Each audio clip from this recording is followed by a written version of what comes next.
لیکن اسلام میں قرآن کے علاوہ ایک اور اہم ماخذ حدیث بھی ہے۔ جی کیا مصنف اس پر بھی یہی سائنٹیفک لینس اپلائی کرتے ہیں؟ جی بالکل، اور یہاں آ کر بحث اور بھی نیوانسڈ ہو جاتی ہے۔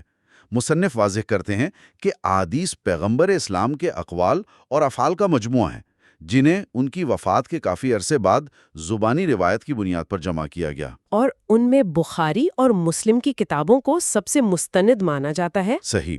تو مصنف کے مطابق جب احادیث کا سائنسی تجزیہ کیا جاتا ہے تو کیا نتیجہ نکلتا ہے؟ یہاں قرآن اور حدیث میں ایک واضح فرق نظر آتا ہے۔ مصنف کا کہنا ہے کہ قرآن میں کوئی ایک بھی بیان ایسا نہیں جو ثابت شدہ سائنسی حقائق سے ٹکراتا ہو، لیکن احادیث میں کچھ ایسی باتیں ملتی ہیں جو اس دور کے عام تصورات کی عکاسی کرتی ہیں اور آج کی سائنس انہیں قبول نہیں کرتی۔ کوئی مثال دے سکتے ہیں؟ کتاب میں کئی مثالیں ہیں، جیسے ایک حدیث میں سورج کے غروب ہونے کے بعد عرش کے نیچے سجدہ کرنے کا ذکر ہے۔ ایک اور حدیث جنین کی نشوونما کو 40 دن کے مراحل میں بیان کرتی ہے، جو جدید ایمبریولوجی سے پوری طرح مطابقت نہیں رکھتی۔ اچھا۔ اسی طرح طب سے متعلق کچھ احادیث ہیں، جیسے بخار کو جہنم کی گرمی کا اثر قرار دینا یا مکھی کے ایک پر میں بیماری اور دوسرے میں شفا ہونے کا تصور۔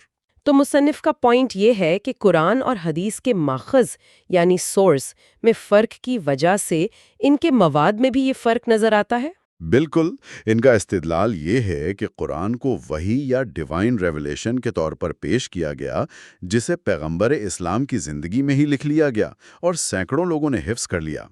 اس کی حفاظت کا ایک بہت سخت نظام تھا۔ اس کے برعکس احادیث پیغمبر کے ذاتی اقوال تھے۔ جی، جنہیں اس طرح محفوظ نہیں کیا گیا، بلکہ وہ نسل در نسل زبانی طور پر منتقل ہوتے رہے اور بعد میں انہیں جمع کیا گیا۔ اس عمل میں غلطی کا امکان موجود تھا۔ تو یہ موازنہ قرآن کی منفرد حیثیت کو مزید واضح کرتا ہے۔ یقیناً۔ تو اس پوری بحث کا خلاصہ کیا ہے؟ اگر ہم اس کتاب کے تمام دلائل کو ایک جگہ جمع کریں تو کیا نتیجہ نکلتا ہے؟ خلاصہ یہ ہے کہ مصنف 3 مختلف قسم کے متن کا موازنہ کر رہے ہیں۔ پہلا، پرانا عہد نامہ یعنی اولڈ ٹیسٹمنٹ، جو ان کے مطابق تقریباً 900 سال کے طویل عرصے میں لکھی گئی مختلف تحریروں کا ایک مجموعہ ہے، جس میں وقت کے ساتھ انسانی تبدیلیاں اور اضافے ہوتے رہے۔ اور دوسرا، اناجیل یعنی گاسپلز، جی، جو عینی شاہدین نے نہیں لکھیں، بلکہ ان زبانی روایات پر مبنی ہیں جو کئی دہائیوں تک سینہ بسینہ منتقل ہوتی رہیں، جس کی وجہ سے ان میں تضادات اور ناقابل یقین باتیں شامل ہو گئیں۔ اور تیسرا متن قرآن ہے۔ بالکل، اس کے برعکس قرآن کی تاریخ بالکل مختلف ہے۔ یہ 20 سال سے کچھ زیادہ عرصے میں نازل ہوا، پیغمبر کی زندگی میں ہی اسے مکمل طور پر لکھا گیا اور ہزاروں لوگوں نے اسے حفظ کیا۔ اور اس کی تدوین کا کام ان کی وفات کے فوراً بعد مکمل ہو گیا، جس نے اس کے متن کو ہمیشہ کے لیے محفوظ کر دیا۔ جی، اسی تاریخی فرق کی وجہ سے مصنف کے مطابق قرآن نہ صرف اندرونی تضادات سے پاک ہے، بلکہ جدید سائنسی حقائق کے ساتھ اس کی مطابقت حیران کن ہے۔ تو جو ہم نے طوفان نوح اور خروج کے واقعات میں دیکھا، وہ اسی بڑے پیٹرن کا حصہ ہے۔ بائبل میں ایسے بیانات ہیں جو سائنسی اور تاریخی طور پر پرابلمیٹک ہیں، جبکہ قرآن کا بیان ان مسائل سے پاک ہے۔ بالکل، اور یہ فرق اس الزام کو بھی کمزور کرتا ہے کہ پیغمبر اسلام نے بائبل سے مواد نقل کیا تھا۔ اگر نقل کیا ہوتا تو غلطیاں بھی ساتھ آتیں۔ صحیح۔ اور آخر میں جب قرآن کا موازنہ حدیث سے کیا جاتا ہے تو قرآن کی سائنسی درستگی اور بھی نمایاں ہو کر سامنے آتی ہے۔ تو اس سب کا کیا مطلب ہے؟ مصنف قاری کو ایک بہت بڑے سوال کے ساتھ چھوڑ دیتے ہیں۔ جی، وہ کہتے ہیں کہ یہ تمام ذرائع ایک تفصیلی موازنہ پیش کرتے ہیں۔ کچھ مت میں تاریخی تضادات ہیں، کچھ میں اس دور کے عام انسانی تصورات ہیں، اور ایک متن ایسا ہے جس میں ایسی سائنسی باتیں ہیں جن کا 7ویں صدی کے انسان کو علم ہونا ناممکن تھا۔ تو آخری سوال جو ہمارے سامنے رہ جاتا ہے وہ یہ ہے، اگر یہ سائنسی بصیرت اس دور کے کسی انسان کی نہیں تھی تو اس کے ماخذ کے بارے میں یہ کیا ظاہر کرتا ہے؟ اور یہی وہ سوال ہے جس پر سوچنے کے لیے یہ کتاب دعوت دیتی ہے۔